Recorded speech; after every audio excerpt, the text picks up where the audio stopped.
Welcome to 9 TV News.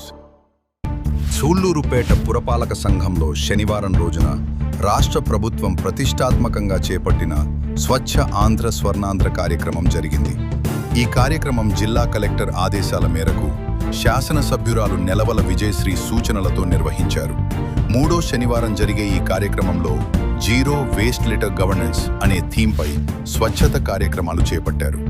Commissioner Chinnaiah ఆధ్వర్యంలో government hospital వద్ద అవగాహన కార్యక్రమం నిర్వహించారు. సూళ్లూరుపేటలోని నీటి నిల్వలపై డ్రోన్ సాయంతో యాంటీ లార్వా పిచికారం చేశారు. గవర్నమెంట్ గర్ల్స్ హై స్కూల్ విద్యార్థులతో అవగాహన కార్యక్రమం ప్రతిజ్ఞలు చేపట్టారు. 11 సచివాలయాల పరిధిలోని స్కూళ్లు కాలేజీల్లో అవగాహన కార్యక్రమాలు నిర్వహించారు. ఈ కార్యక్రమంలో కూటమి నాయకులు, మెప్మా సిబ్బంది, మున్సిపల్ సిబ్బంది, సచివాలయ సిబ్బంది మరియు స్థానిక ప్రజలు పాల్గొన్నారు.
దాన్ని పంపించే